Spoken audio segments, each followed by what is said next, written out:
Saludos, qué bueno que me acompañen en un episodio más de Elian Verónica. Vamos a estar hablando de un tema que yo considero esencial y súper importante aquí en Puerto Rico. Hemos escuchado en el pasado mucha mofa y mucha burla al trabajo que hacen los policías. Sabemos que los policías están destacados en diferentes divisiones dentro del negociado de la policía.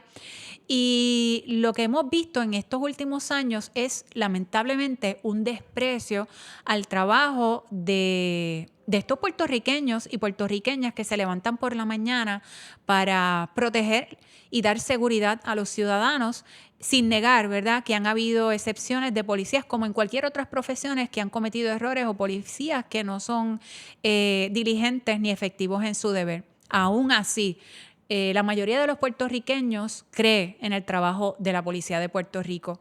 Y hoy quiero hablar con un investigador o con una persona que está destacada en una de esas áreas de la rama investigativa para que nos hable un poco más de este tipo de trabajo, sus complejidades, lo que se necesita para ser eficiente y efectivo y dar un buen servicio a la ciudadanía. Y por la importancia del tema, vamos a proteger su identidad porque queremos que la persona pueda hablar libremente dentro de lo que es posible respecto a este tipo de trabajo y quizás ayudarnos a comprender un poco más este tipo de labor que ejercen nuestros policías en Puerto Rico. Así que quiero comenzar, ¿verdad?, dándole las gracias porque usted haya accedido a participar de esta entrevista. Como especifiqué, vamos a estar protegiendo su identidad porque lo que nos interesa es educar al pueblo de Puerto Rico en relación al tipo de trabajo que ustedes hacen y lo difícil y lo complejo del mismo, o al menos eso es lo que yo pienso, que es un trabajo difícil y complejo, pero qué bueno que usted haya accedido a darnos esta información.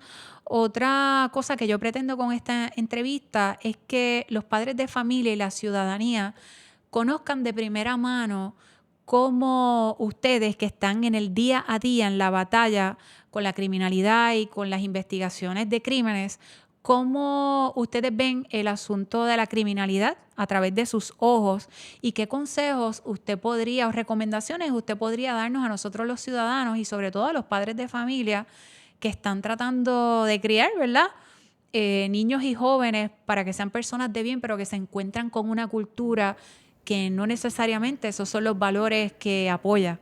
Así que nuevamente le quiero agradecer la oportunidad de poder trabajar este episodio junto a usted. Así que sé que se destaca como oficial dentro de una división de investigación. Me gustaría que usted nos explicara en qué consiste ese tipo de trabajo de investigación. Sí, gracias por permitirme estar aquí, poder compartir algunas experiencias y algunas recomendaciones para los padres. En fin, lo que siempre perseguimos toda persona que quiera aportar un mío a Puerto Rico es servir, y en mi caso pues lo hice sirviendo a la policía de Puerto Rico, que jamás en la vida pensé que fuera a hacerlo porque yo fui un desertor escolar. Fui criado en medio de gran pandillas, así que jamás pensé ser policía, pero en el proceso de vida, en el proceso de caminar, algún momento dado tuve que decidir aportar a mi país, a mi comunidad y a mis amistades, que muchos de ellos han muerto en el tiempo de mi juventud. Y bueno, aquí estamos. Hemos estado en esta honrosa agencia por mucho tiempo, así que hemos visto mucho. Hemos estado en las transiciones de lo que es la Policía de Puerto Rico. Y sí, el asunto de la investigación es un asunto bien delicado, estresante, demanda mucho tiempo, tanto tiempo que muchas veces quita el tiempo de estar con la familia por el hecho o el propósito de poder esclarecer un crimen y llevar a un juicio, ¿verdad?, a los responsables de un delito, sea un delito menos grave o grave. La intención es poder llevar una prueba suficiente que se pueda sostener en los tribunales del país. ¿En qué consiste ese tipo de trabajo específicamente? O sea, ¿cómo es ese proceso? ¿A qué se dedican? ¿Cómo es que se arma ese escenario para poder robustecer, ¿verdad?, una investigación y eventualmente que pueda ser efectiva en los tribunales? O sea, ¿en qué consiste el trabajo de un policía dentro de una rama de investigación? Pues mira, es una excelente pregunta porque cuando vemos estos programas de CSI, Hawaii 5.0, etcétera, etcétera, la gente piensa que los crímenes se resuelven en lo que dura el programa, media hora. Es posiblemente que la rama investigativa, cuando ocurre un crimen, sea un robo, un carjacking, un escalamiento, un asesinato, ya tenga de antemano quiénes pueden ser los autores.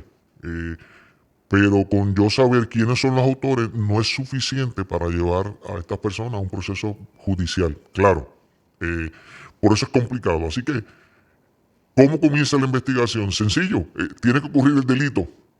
Así que ese investigador tiene que comenzar, como dicen en el campo, a parir y buscar esa información. Así que comenzamos prácticamente con el delito, sin tener mucha información posiblemente, pero ¿quién nos aporta esa información? Así que sí, socorremos siempre a los sistemas de vigilancia, que hoy en día ha sido un ente para ayudar a los investigadores a conocer, ¿verdad?, cómo llegaron los criminales, si llegaron a pie, llegaron en caballo, llegaron en bicicleta, llegaron en carro, ¿verdad?, en vehículo, porque todo esto lo hemos visto en la trayectoria de nuestras vidas.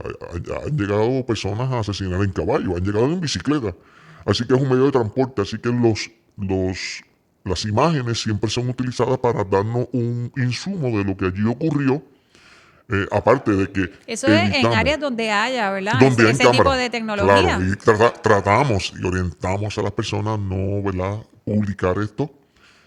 Ya ahí pues no tenemos limitaciones, ahí pues, los comercios lo tiran a las redes sociales, pero el fin es por si en el camino yo doy con un sospechoso, su testimonio, su confesión, su admisión va a ser a par con ese video.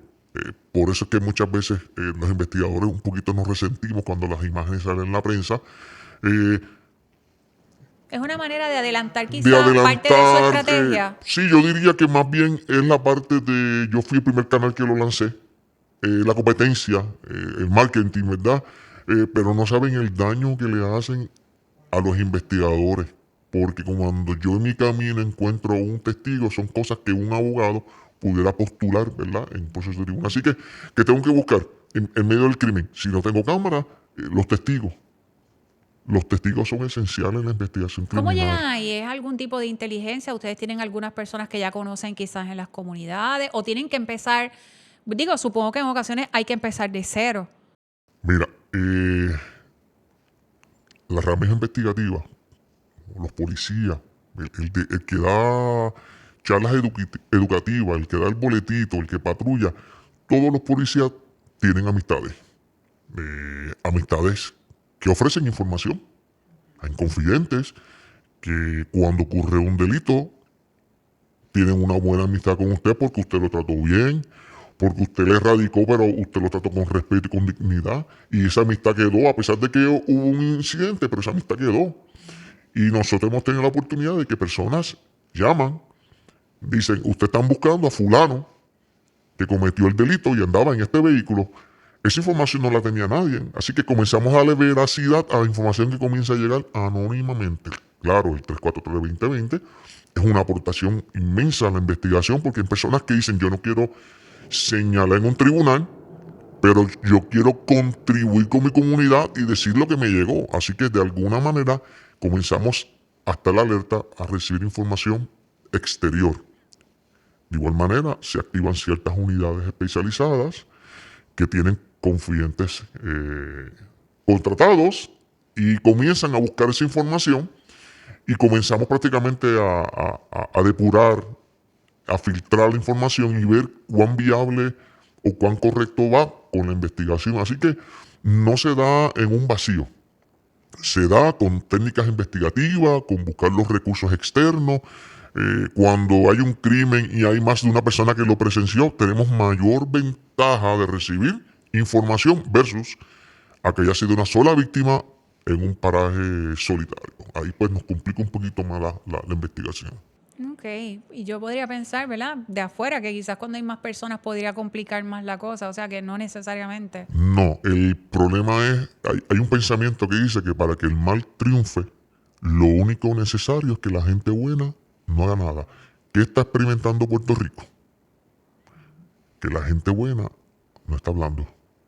Y vemos como que el mal está triunfando. Sí hay gente que lo hace anónimamente, pero vamos a poner un panorama. Si todas las personas contribuyeran como los años 70, 60, en los años 50, que habían valores familiares y la gente no tenía problema con decir el hijo de fulano fue quien cometió el crimen y yo lo vi, hoy las cosas fueran distintas. Claro, socorremos que la gente buena hable, coopere, aunque sea del anonimato, aunque sea confidencialmente. Eso es parte de lo que yo, por ejemplo, he escuchado, ¿verdad? Como ciudadana común, que lamentablemente la policía no cuenta, quizás como el pasado, con personas que estén dispuestas a hablar y a notificar o a decir, yo vi, aunque sea de forma, ¿verdad? Anónima. ¿Eso es real? ¿Ha disminuido entonces ese tipo o sea, de que la ciudadanía se acerque para notificar, vi esto, escuché esto? ¿Eso ha disminuido Sí, entonces en efecto? ha disminuido y retrasa un poco la investigación, pero la gran pregunta que nos deberíamos hacer, ¿y por qué ha reducido? Porque las personas se sienten inseguras. Inseguras por un proceso eh, perdón, criminal o un proceso injusto o porque tienen miedo de que la información que esté dando alguien se entere que fue la persona que lo dio. Así que el factor común es el temor de cooperar porque se enteran que fui yo. Así que viéndolo desde ese punto de vista, vemos que muchas personas, muchas buenas personas, tanto de residenciales como de barriada, como de urbanizaciones exclusivas, no cooperan porque se sienten no protegidas por el mismo Estado en poder dar una información y que sean protegidos. La policía busca la manera de proteger la identidad de estas personas. ¿Dónde usted cree que pueda quizás ocurrir que en efecto no se proteja? ¿Es una dificultad de la policía o es más arriba o son los periodistas? ¿Dónde usted cree que puede haber ese tipo de quiebre que en efecto la ciudadanía pueda estar en riesgo a la hora Mira, de... un fenómeno que está ocurriendo actualmente. La policía siempre va a proteger la identidad de las personas que llaman.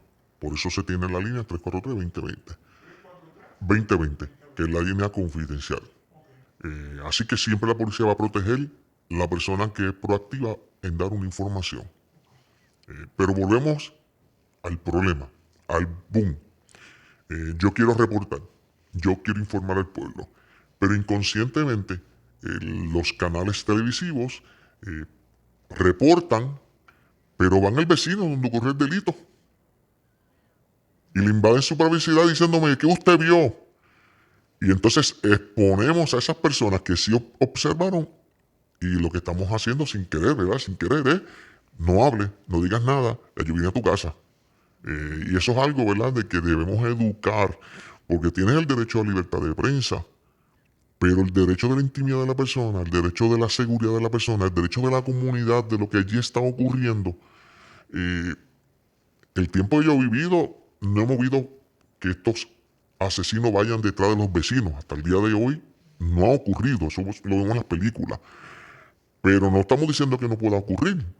Hay gente que le apasionan las cámaras y a lo mejor de buena lid dice, sí, yo he visto entrevistas, yo vi la persona y yo vi el carro y describen en plena cámara lo que observaron. Eso me ayuda como investigador, pero las personas fueron expuestas a nivel público. Así que ellos corren peligro y para yo poder utilizarlo en un proceso judicial, ya la cosa se está contaminando, así que se va a complicar. Así que en ese sentido, pues, sí la policía mantiene confidencialidad, pero tenemos la competencia, ¿verdad?, de que el más rápido que promulga o dice la noticia, pues pone en riesgo muchas veces los testigos y esto ha provocado que las personas mermen en cooperar. Por lo que estoy escuchando, esto entonces, ¿verdad? Es un trabajo bien técnico y específico. ¿Cuál es la preparación de un agente que entra a una rama investigativa? O sea, ¿qué preparación debe de tener? La policía se encarga de prepararlo en adición a ¿verdad?, a la educación general con la que tienen de una academia. ¿Cómo es el proceso? ¿Cuál es la preparación que debe de tener un buen investigador? Desde su inicio, desde que el policía entra es reclutado, y va a la academia como cadete. Prácticamente comienza lo que es la educación. Eh, Toda la academia va dirigida a conocer las leyes del país, lo que es constitucional y todas las leyes para que puedan conocer los conceptos y puedan aplicarlo, pero ya prácticamente de entrada le están enseñando lo que un investigador debe hacer, ¿verdad? En ese concepto tienen lo que es básico, pero ¿cómo reafirmamos a que los investigadores estén cualificados, capacitados y dotados de conocimiento? Son a través de los distintos adiestramientos especializados que en un momento dado de la historia de la policía se estuvo dando con mucho énfasis, pero lamentablemente en los pasados años esa parte se ha dejado de cubrir y eso es peligroso porque como yo voy a denotar un investigador en un tema si yo no doy las herramientas educativas y las técnicas para desarrollarlas. Así que en ese sentido sí se capacitan, sí se está haciendo, pero si hablamos de porcentaje, yo diría que de un porcentaje de investigadores criminales dentro de la rama investigativa, yo diría que un 45, un 50 pudieran estar sin ciertos adiestramientos especializados en donde están asignados. Oh, wow, pero eso es un número elevado, de un 40 a un 50% que tienen un déficit en el adiestramiento técnico para hacer una buena investigación. O sea que ahora mismo entonces podríamos decir que hay una deficiencia dentro del cuerpo. ¿Se ha tratado de hacer algo en esa dirección o se ha reportado para volver a retomar estos adiestramientos que usted dice que en el pasado eran, ¿verdad?, bien rigurosos, específicamente readiestrar y readiestrar? ¿Se ha traído eso a, ¿verdad?, a las autoridades, a las altas autoridades para poder manejar este déficit? Ellos realmente lo saben porque lamentablemente estamos bajo una reforma policial. Y la reforma policial ha puesto unos asuntos de prioridad versus a otros. Cuando hablamos de adiestramiento, la policía está siendo adiestrado en todo lo que tenga que ver, ¿verdad?, con los señalamientos de lo que prácticamente fue la reforma de la policía, ¿verdad? Así que en eso estamos recibiendo todos los adiestramientos, pero llenamos ese espacio y prácticamente se dejó a un lado lo que eran los adiestramientos investigativos. Así que no es que no se pretenda ofrecer, es que cuando venimos a ver, el currículo se detuvo, no se está ejecutando porque hay que llenar otras áreas, como son los adiestramientos según la reforma policial. Si me pregunta, ¿se pueden hacer? Sí se pueden hacer. Sí se pueden llevar los dos a la par. Yo lo que creo que hace falta es la iniciativa eh, y reforzar y comenzar ya este proceso de adiestramiento, porque estamos hablando que ya la policía no es la policía hace 20 años atrás, ya ha mermado dramáticamente. 7.000, 8.000 policías puede ser que queden, de esos 7.000, ¿cuántos investigadores hay? Le han dedicado más tiempo a adiestramientos de reforma, pero hemos dejado de cubrir los adiestramientos investigativos. Hay una desfase ahí prácticamente. Wow, es un desfase que le puede costar a Puerto Rico verdaderamente, porque para poder presentar este tipo ¿verdad?, de investigaciones y que sean efectivas en los tribunales, tiene que ser una buena investigación que esté cubierta desde todos los ángulos. Así que me parece a mí que esto es realmente un gran problema ahora mismo. Y qué bueno escucharlo de primera mano de una persona que está ahí adentro, porque el primer paso para poder atender estas situaciones es que no solamente las autoridades lo sepan, es que también el pueblo sepa, la gente común sepa lo que está sucediendo, porque es una buena manera de nosotros exigirle a nuestros gobernantes, a las personas en poder: hey, tenemos una dificultad, hay que atender esto también. Lamentablemente, a veces si no hay presión y si no hay fiscalización, pues el gobierno no corre. Esa es una realidad. Quería preguntarle cómo es que se da o cómo es que se desarrolla este tipo de personas o estos ambientes en operar, ¿verdad?, como criminales. ¿Cómo, de lo que usted ha visto en la calle investigando estos casos, cómo es que por ejemplo, en el caso de las muertes por narcotráfico, cómo es que se organizan estos grupos? ¿Cómo es el proceso de reclutamiento? O sea, ¿cuál es el día a día de esta gente operar? Mira, el bajo mundo constantemente está cambiando y se atempera al tiempo. Eh, Posiblemente en mis tiempos de juventud podíamos ver los puntos de droga, de marihuana, del té de campana, que eso lo preparaban y los vendían. Vendían hasta cigarrillos en los puntos de droga. Porque un menos no podía comprar cigarrillos, así que en un punto de droga tú encontrabas un poquito de todo. Y tenías el típico punto de droga sin secuelas más allá de posiblemente de rivalidades de pandilleros. Hoy en día no vemos eso. Hoy día vemos marihuana, cocaína, heroína, el perico, vemos las pastillas, que hay muchísima demanda de las pastillas en el bajo mundo, pastillas que son recetadas a personas, y sí, y las personas las revenden para adelante porque de ahí, ¿verdad? Este bajo mundo, de ahí subsisten también estas personas. Es bien complejo, pero prácticamente al tiempo de hace 25 o 30 años atrás, a verlo ahora, el bajo mundo se ha expandido. Y con ello se ha expandido la forma de operar, la forma de reclutar posibles miembros a sus organizaciones. Tenemos lo que son los conocidos puntos de droga. Tenemos reconocidos los que son los que ejecutan crímenes. No es el que vela el punto de droga, no es erróneo, no es de la palabra despectiva, ¿verdad? El dueño del punto de droga. No, son estas personas que van a ejecutar la competencia, así que se dedican a matar. Están dentro de la estructura, pero no necesariamente... Son parte de la organización criminal, pero su misión es ejecutar al bando contrario, sea por venganza, sea porque quiero tener el control total de donde resido o de los municipios que resido. Así que esto es bien complejo. Hiciste una pregunta bien importante. ¿Cómo reclutan a estas personas? ¿Cómo estas personas llegan? Mire, lo voy a hablar por experiencia propia, cuando joven, porque la criminalidad puede variar, pero es criminalidad. Así que si creciste en residencial público y tuviste la presencia de papá y mamá, pues papá y mamá van a estar atentos de que tú no caigas por el mal camino. Yo tuve papá y mamá que me cuidaron. Cuidaron mis hermanos, mis primas, etcétera, etcétera. Sí, esos son los que están pendientes y si tienen que sacarte de una esquina con un jalón de oreja, van y te sacan. Claro, un jalón de oreja, me acuerdo la varita de guayaba, me acuerdo el buen cocotazo puertorriqueño como se conoce, con el mazo de llave. Ponían esa educación y le decían el de la esquina, a mi hijo no. Pero va pasando el tiempo y vemos carencia de papás en la casa. Vemos que mamá ya no está presente, vemos hijos criándose solos, vemos niñas criando niños. Así que como el bajo mundo ve este movimiento, lo primero que va a hacer es que le va a preguntar a estas chicas y a estos chicos qué usted necesita. Así que van a comenzar a ofrecerle dinero, le van a comenzar a ofrecer que si la nevera, que si nene tiene pamper, que si no tiene, que si tiene necesita leche. Así que comienzan con la buena labor, entre comillas, de facilitar y ayudar a estas personas.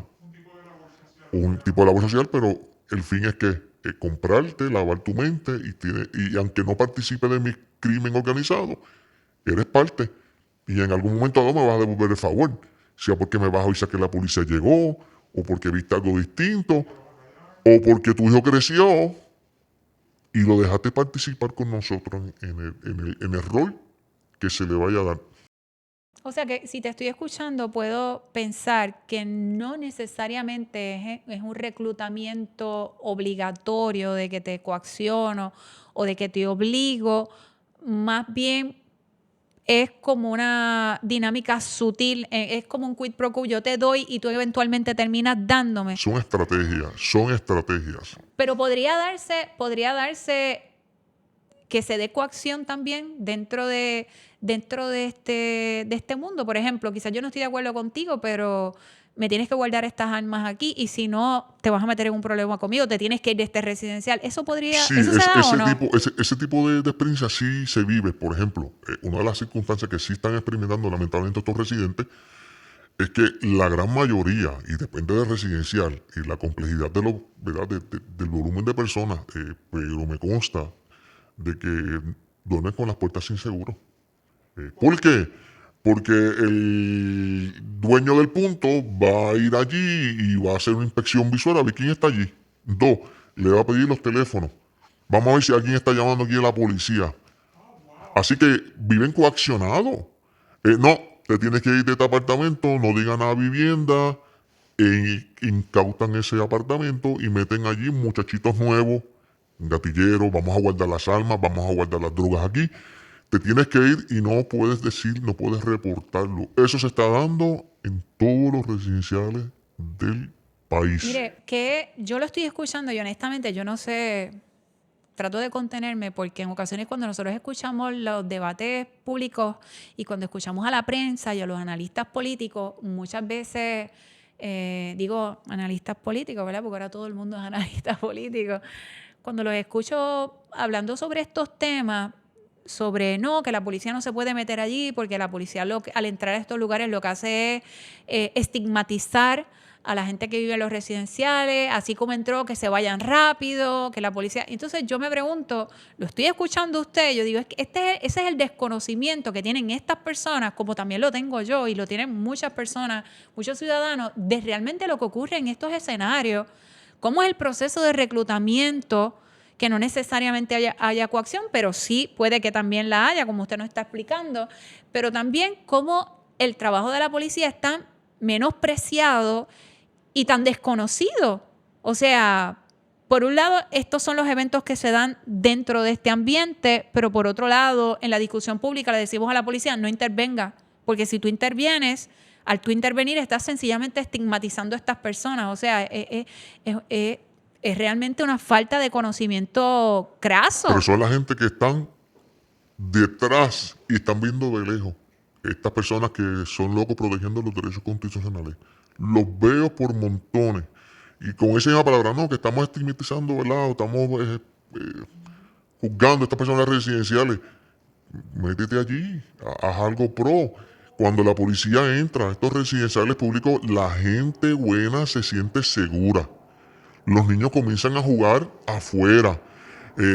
Y esto a la gente le viene bien, a la gente buena. Y por lo general, los que controlan un residencial público, la gran mayoría no son de allí. Son personas externas traídas del área metropolitana, de Ponce, de Mayagüez, de Fajardo. Son personas que estas organizaciones reclutan y traen para crear terror en la comunidad. Y usted está viviendo bajo un terror. Y esto, bajo un régimen, y esto las personas que protegen las leyes constitucionales del país no lo están viendo. Lo ven como que la policía está entrando, que le quita el privilegio, que le quita los derechos. Y esto es más allá de lo que la gente pueda entender. El reclutamiento, por ejemplo, decirte un ejemplo. Yo necesito más demanda de droga. Pues yo cojo a la chica más jovencita, la más atrevida, la más guapa, que es parte de mi organización, y necesito buscar chicos nuevos para que sean adictos. Pues yo vengo, entro a las redes sociales, juego a los juegos online, comienzo a buscar y a hacer amistades. Estas chicas son bien creativas, ellas evalúan quién es el chico, comienzan con ese proceso de setear, pero setear no para asesinar, setear para enamorar, para crear falsas expectativas. Y los chicos al fin ven a esta chica elegante, se encuentran, comparten en una discoteca, comparten en una actividad. Y como decía el argot de la calle, si tú quieres un cantito mío, tú tienes que hacer lo que yo hago. Vamos a beber, vamos a fumar feeling, vamos a fumar Viper, vamos a echarle marihuana.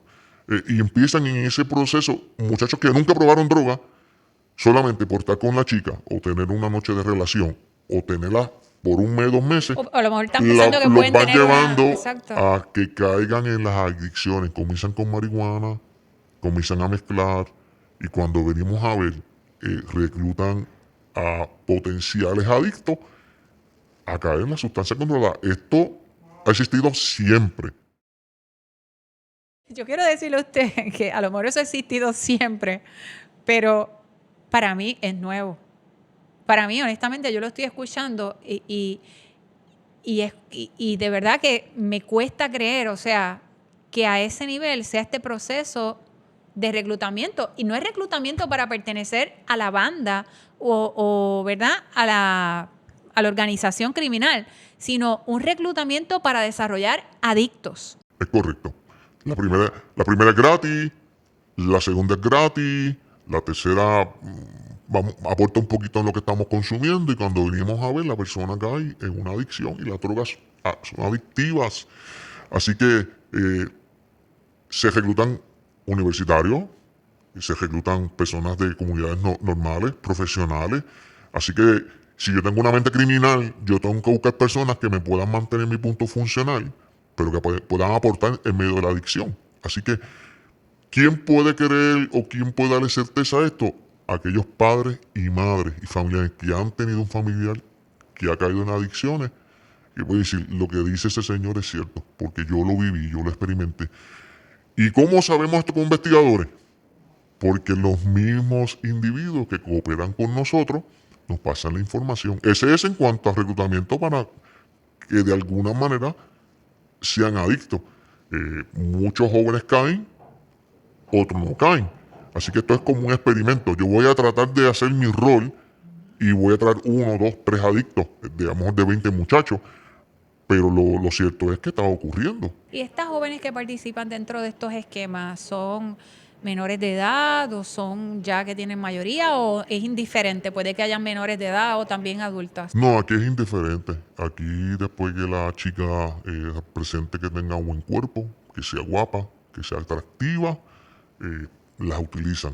La utilizan para eso, la utilizan para guardar armas en su apartamento, la utilizan para setear y asesinar, porque eso es otro factor. Explíqueme eso, como setear para asesinar, o sea, es como Sí, una carnada para una atraer al carnada. enemigo, algo La así. mejor expresión es una carnada. Yo tengo una diferencia con un señor o un grupo de X lugar o X organización criminal, sea por competencia o por venganza, porque mataste uno de los míos, yo quiero continuar vengando la muerte, pues yo mando a la chica a que levante esa inteligencia, lo conozca, haga un acercamiento, lo conozca por las redes sociales, lo vaya como quien dice, embaucando, enamorando. Estos muchachitos se viven la película, tengo chavo, tengo vehícula, tengo una gatita, como dicen ellos, y lo citan a X lugar, y cuando esa persona está camino al lugar o está en el lugar, viene el grupo oponente y lo ejecutan. Así que la chica fue parte de esa conspiración para asesinar a ese sujeto.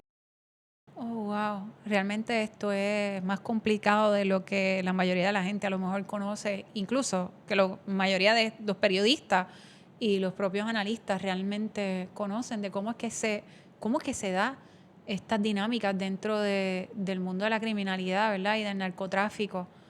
Eh, por otro lado, los niños, yo he escuchado mucho decir que también reclutan niños y que de hecho dentro de la discusión de lo que es la trata humana en Puerto Rico se ha planteado, algunos líderes de organizaciones de base de fe y también sin fines de lucro han planteado que estas organizaciones utilizan a menores de edad porque pueden involucrarse en conductas delictivas, crímenes y que tienen más posibilidades de salir bien, ¿verdad?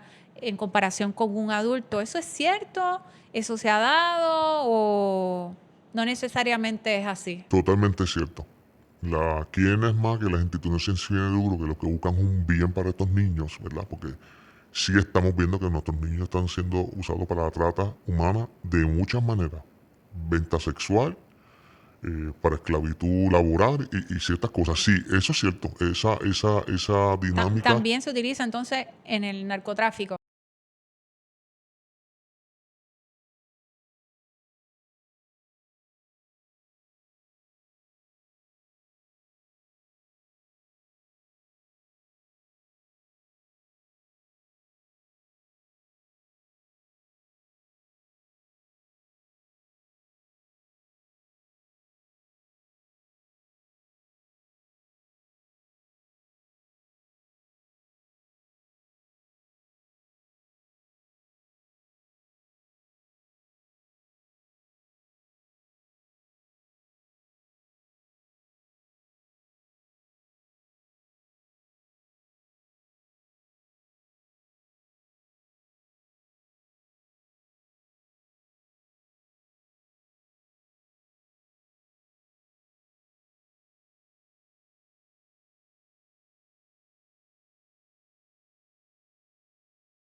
Wow, o sea que verdaderamente, pues no es un cuento de camino. Aquí en Puerto Rico entonces se da esa dinámica de que en efecto al bajo mundo le conviene utilizar niños y no adultos.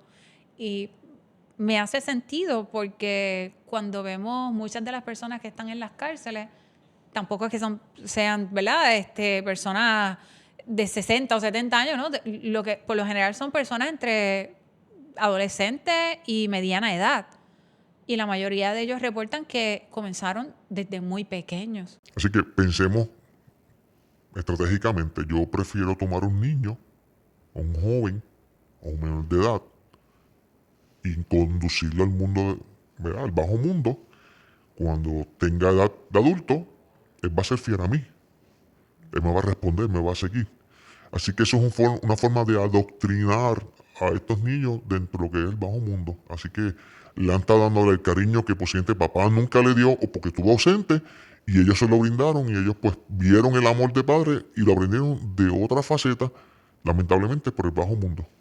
Wow, qué increíble. Realmente es lamentable porque para trabajar entonces con la criminalidad y con la violencia en Puerto Rico no podemos enfocarnos en una única medida. O sea, nosotros tenemos que comprender que esto realmente es multifactorial, que hay otras raíces que inciden en la creación de criminales, que no es meramente porque el hombre es malo y porque es machista y porque la cultura patriarcal y porque los policías son unos bandidos. No, no, no, no. Es que aquí hay muchas ramificaciones y muchos factores que influyen en la creación de un criminal y también en la creación de toda una cultura, de todo un ambiente, una comunidad que en cierta manera promueve o por lo menos no se enfrenta, ¿verdad?, a retar este tipo de vivencia. Y en parte, como usted explicaba, es que hay una cultura de terror. No todo puede ser punible, no todo puede ser castigable. Y yo entiendo que la palabra correcta es integrar a todas las distintas agencias que existen y unir esfuerzos correctos y comenzar a trabajar con esos niños. Porque el punible yo lo hago en menos de un año. Hay muchas estrategias para yo sacar a esos chicos del camino, pero ¿qué estamos haciendo para trabajar con el niño? Pues tenemos un departamento que está removiendo niños por removerlos. Está dividiendo familias por dividirlas, porque uno para allá, otro para allá. Pero estamos trabajando con el problema directamente de ese niño, de esa ausencia de padre, esa ausencia de verdad. Cuán contaminado está ese niño. Son muchos factores, así que yo creo que la combinación de muchas agencias, aún, y siempre reconozco que las agencias sin fines de lucro son las excelentes y deben de darle más espacio y no cortarles su camino, porque es que muchos de ellos son gente de allí que están buscando un mejor porvenir de su comunidad. Conmigo lo hicieron y me sacaron a flote. Y fue una ente que no tenía fines de lucro y lo que querían era arreglar los jovencitos que estaban creciendo. Me atendieron. Hoy en día yo puedo decir que soy producto de estas instituciones sin fines de lucro, claro. Wow, qué importante, ¿verdad? Quizás si nuestras autoridades escucharan de la importancia de la colaboración de estas organizaciones que dan servicio y que podrían ayudar en el trabajo de la prevención y de la educación, aunque yo entiendo que la policía también tiene una división que hace ese tipo de trabajo y va a la comunidad. Lo que pasa es que también, como hemos demonizado a la policía en nuestro país, quizás la policía, ¿verdad?, no pueda llegar con la misma accesibilidad que pueden llegar estas organizaciones. Me pregunto, usted ha mencionado en varias ocasiones en esta discusión la ausencia de padre. Lo ha mencionado en varias ocasiones en lo que hemos estado hablando. Lo trae porque es que eso es lo que ha visto de que la mayoría de estos jóvenes que pertenecen a estas organizaciones o que se involucran en crímenes es que en efecto no hay papá en la casa. ¿Es algo que usted ha visto? ¿Es una norma? Porque lo ha mencionado muchísimo en lo que Sí, llevamos esta discusión. es complejo, pero voy a hacer un ejemplo para poder entenderlo en su complejidad. Hablamos que el bajo mundo tiene su estructura y ha creado su estructura en el proceso según cómo esa organización criminal vaya progresando. Lamentablemente los crímenes traen con ellos sus secuelas de los asesinatos. ¿Ok? Así que una cultura de una barriada, de un residencial, y no es por marcarlos a ellos directamente, ¿verdad? Porque esto ocurre también en urbanizaciones exclusivas. Pero el más es en las barriadas y en los residenciales. Así que estas niñas van creciendo sin un padre y sin una madre. Son niñas que se van a convertir en mujeres, muchas muy elegantes, muy hermosas, y entonces estos muchachos que lo que están allí es pasando todo el día vendiendo droga, disparando, viviéndose la película, embarazan a estas mujeres de esquina a esquina. ¿Cuál es el requisito para poder cualificar para un apartamento? O ser madre soltera, tener dos o tres muchachos. Así que esta gente en los pasados años ha utilizado la estrategia de vamos a empezar a parir muchachos, porque en algún momento esos muchachos van a crecer. ¿Qué hemos visto? ¿Qué nos han compartido ¿verdad? Estas personas que se han abierto con nosotros y nos han contado? Mira, yo decidí embarazar a fulana para que se quede allí, son mis hijos, pero yo tengo dos más arriba, en el apartamento arriba tengo uno que es mío, en el otro edificio tengo otro que es mío, yo tengo como 5 muchachos regados en el residencial.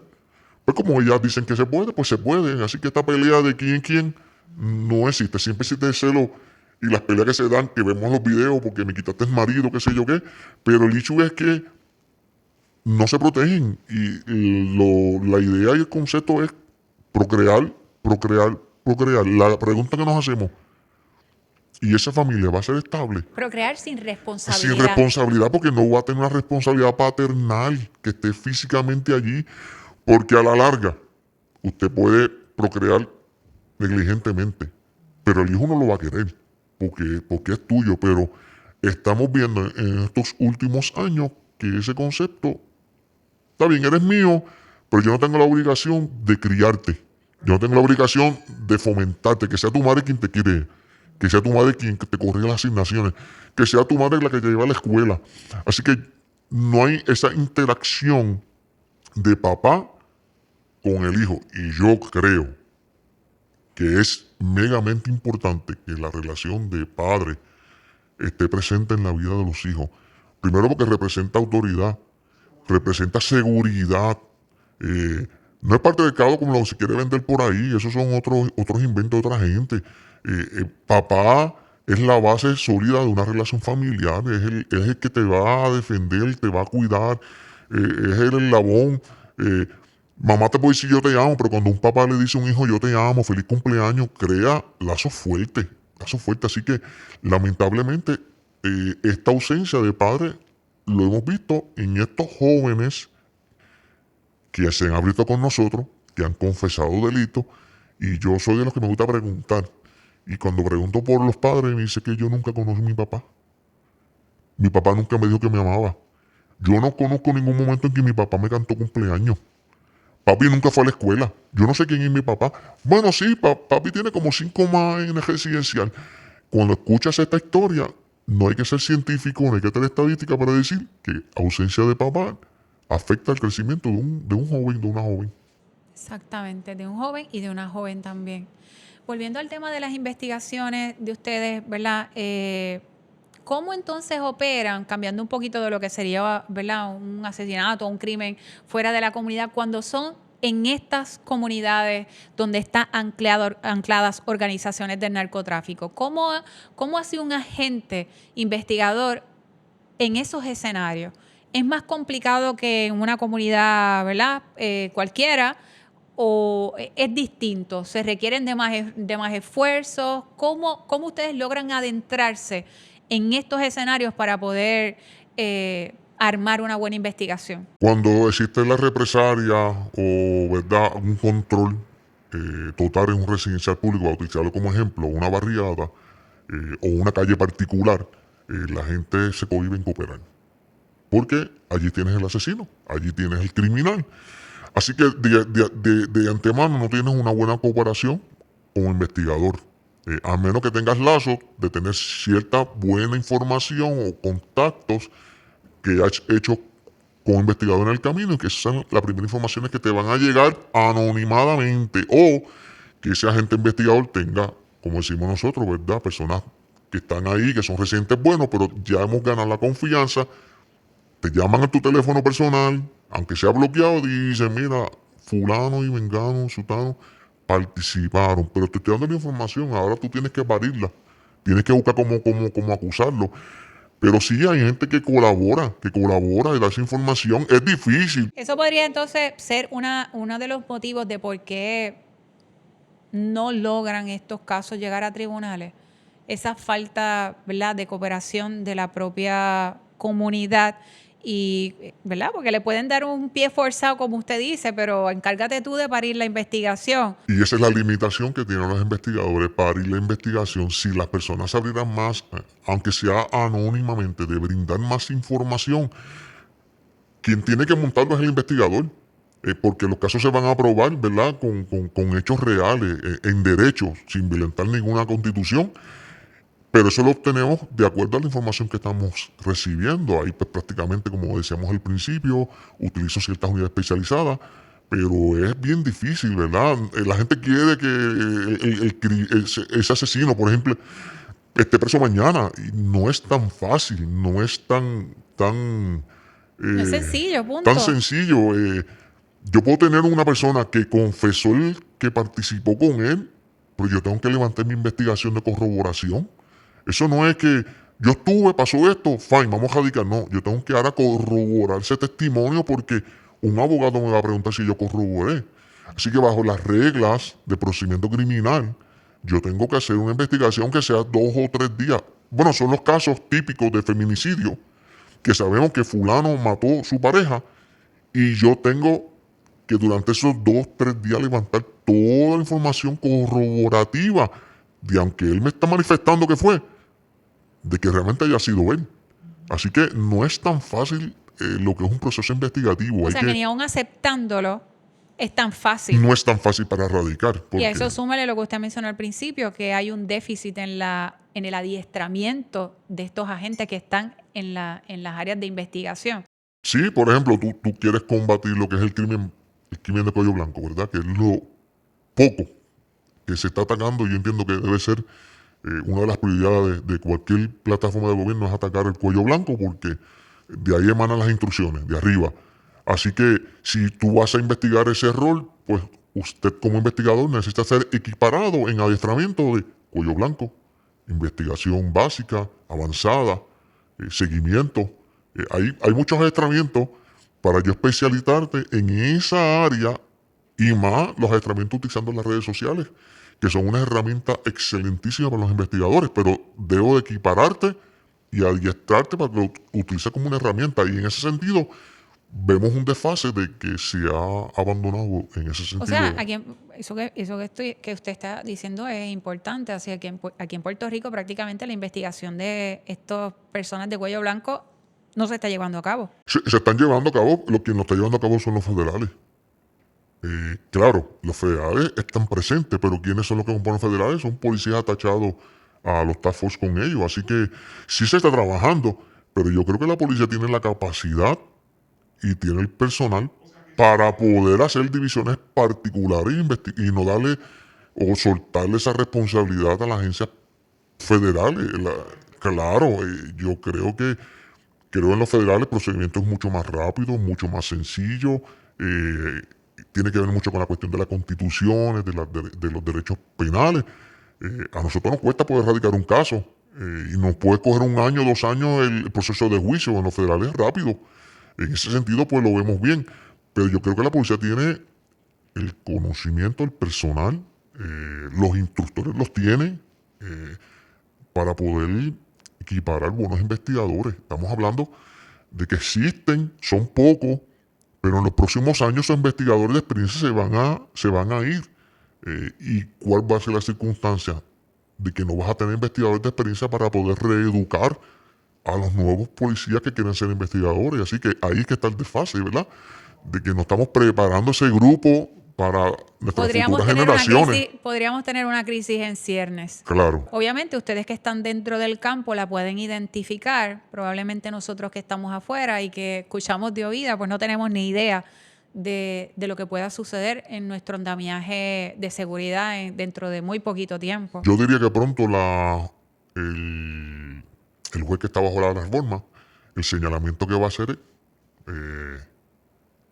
me están fallando en la investigación criminal, los adiestramientos. Yo estoy seguro que eso va a ocurrir en cualquier momento, porque hay que reforzarla. Hay que reforzarla, hay que equipararlo, Hay que brindarles los vehículos para que puedan salir a investigar. Por ejemplo, como tú vas a tener vehículos guardados por 1 o 2 años por cuestiones políticas y tú tienes tus investigadores a pie, tienes 5 montados en un vehículo.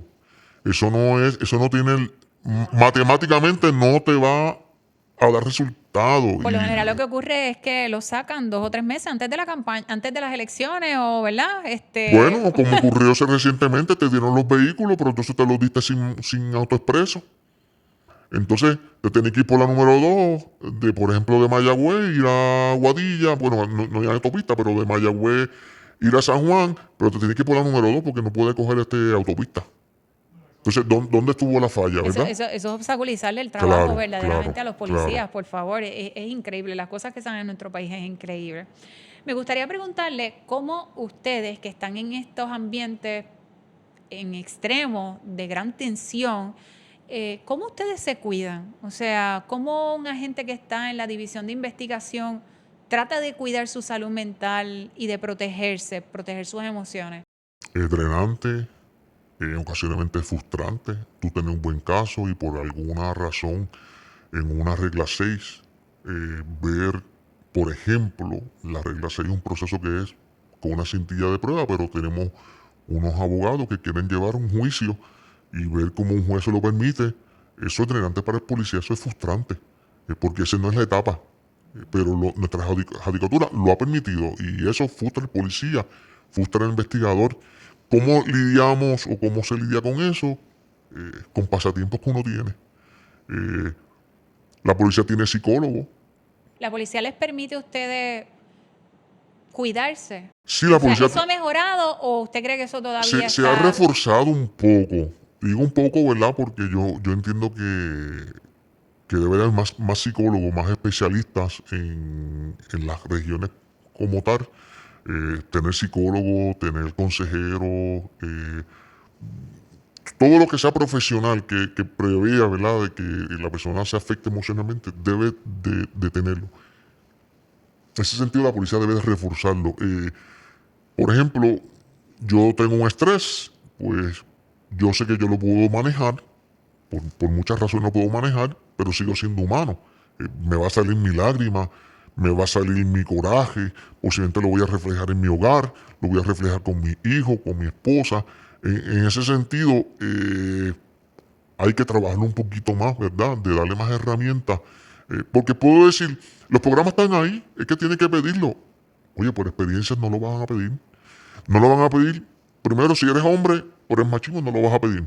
2, porque si lo pido me pueden desarmar, ¿verdad? El concepto de que me van a quitar el alma, porque puedo tener una diferencia, puedo atentar contra mi vida.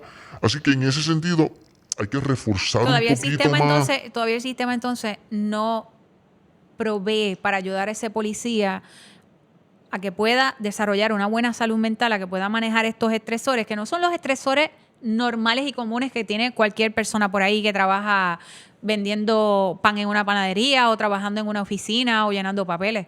O sea, el estresor de un policía es otro tipo de estresor. Cuando yo veo a veces como en ocasiones, ¿verdad? También en la prensa y en la discusión política se dice, no, es que el policía él está entrenado para aguantarse y para que no haga tal o cual cosa y para que reciba todos los insultos que le van a decir y para que reciba los escupitajos de los manifestantes. Yo digo, wow, qué descaro tan grande de desconocer la atención diaria que tienen estos seres humanos, que no son cualquier persona, son seres humanos que están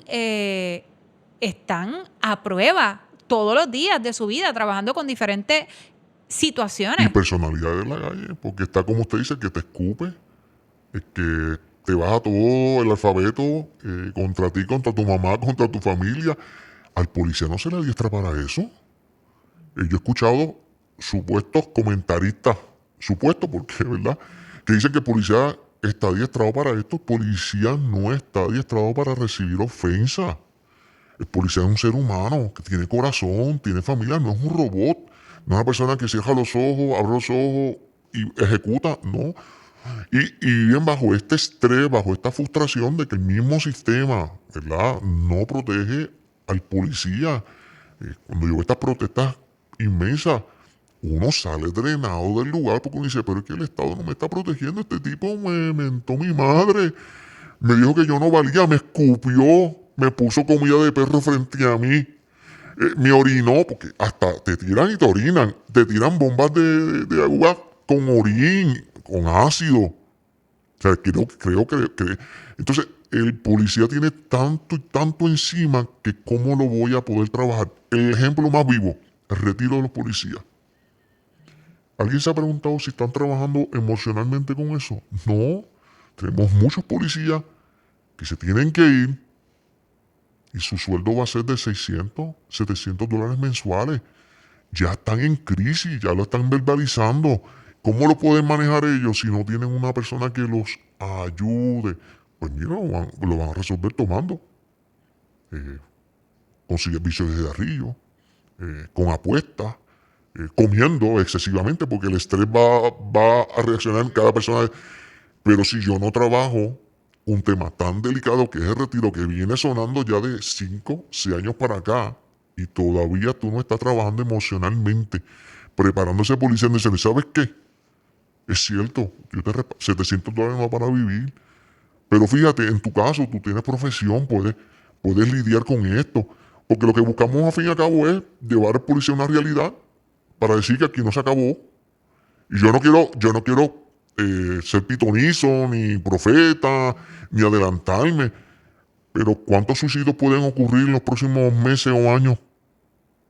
Porque se sintieron abandonados, porque no supieron lidiar con su retiro, lo tiraron en la indigencia. Esto es un tema bien delicado que no se está atendiendo. Cuando yo escucho, ¿verdad?, los políticos hablando de sus propuestas para la policía y para la seguridad también, a mí a veces me da un poco de risa porque está tan alejado de la realidad de los policías y de la vivencia de estos seres humanos, que me da gracia y se queda siempre de una forma muy general, y entonces no nos damos cuenta que si verdaderamente nosotros queremos trabajar con la criminalidad y con un ambiente tan agresivo y tan violento que tenemos en Puerto Rico, el primer paso es atender a estos seres humanos, que son los que salen a la calle a brindar el servicio y a exponer sus vidas para tratar de dar orden y mantener seguridad en el país.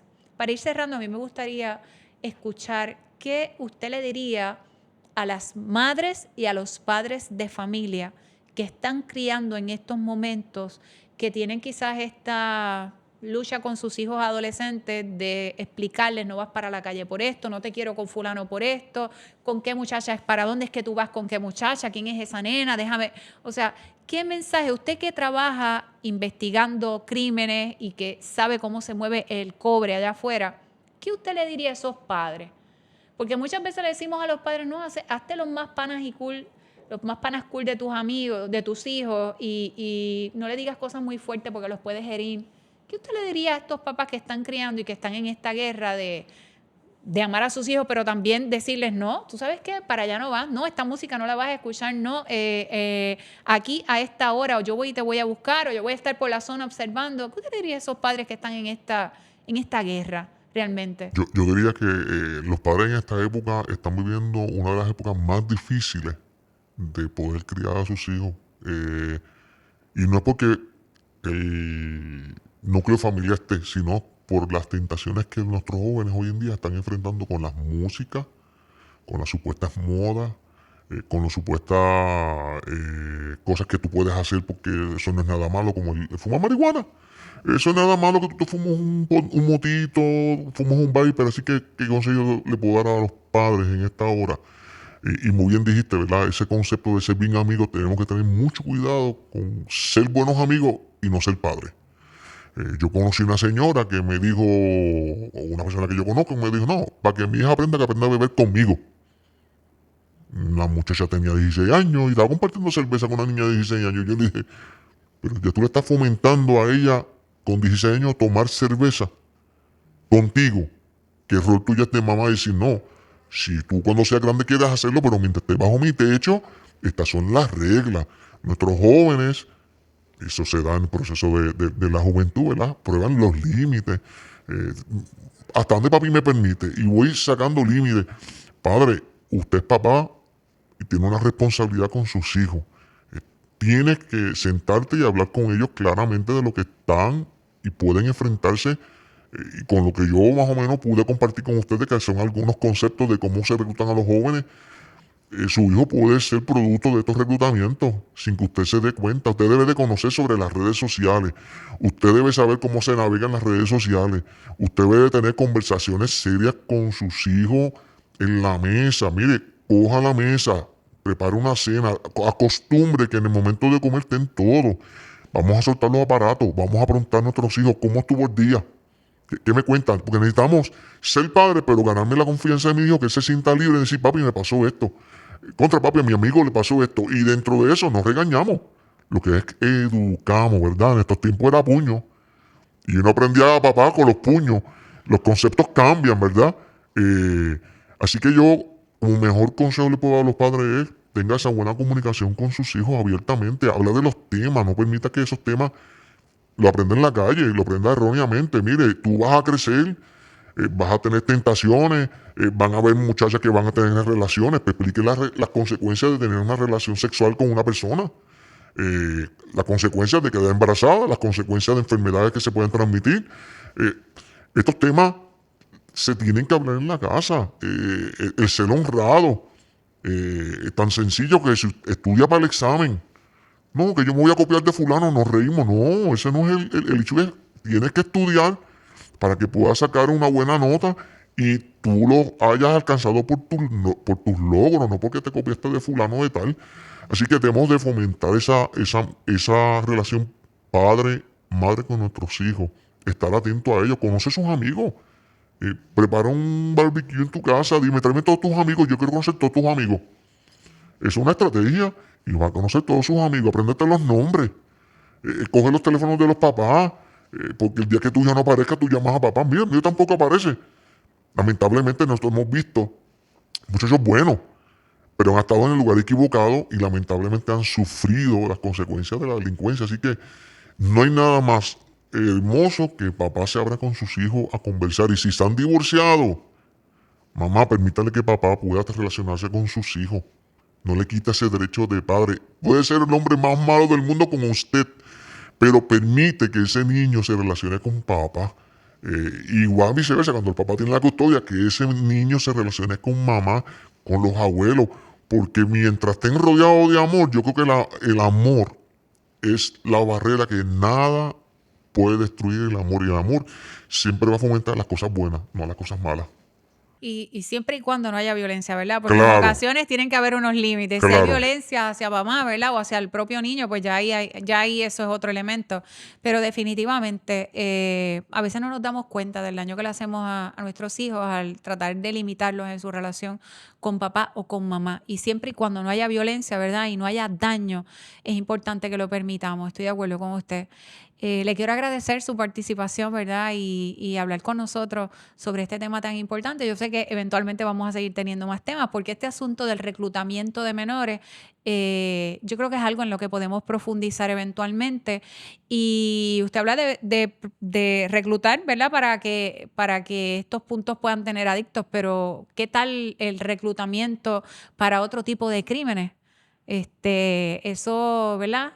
De eso no se suele hablar tampoco mucho aquí en Puerto Rico, y yo creo que son temas que debemos de tocar con más regularidad, de manera tal que nosotros podamos educar a nuestra gente y educar a nuestros jóvenes sobre la realidad de la calle, y que muchas de estas interacciones no son interacciones tan superficiales ni tan inconsecuentes, es todo lo contrario, van dirigidas con un propósito, con una meta específica. Así que ustedes lo saben porque ustedes viven con esto día a día, pero nosotros que estamos al lado de acá quizás podemos caer en esa ingenuidad, y nuestros hijos también. Así que, agente, le agradezco muchísimo su tiempo y que haya estado dispuesto a participar con nosotros en Elian Verónica. Esperemos que sea una de muchas conversaciones. Claro Muchas que sí. gracias. Gracias a usted. Bueno, amigos, nos vemos entonces en el próximo episodio de Elian Verónica desde la Diestra. Quédense en pendiente que seguiremos desarrollando temas igual de importantes para los padres de familia y también para nuestros jóvenes. Hasta la próxima.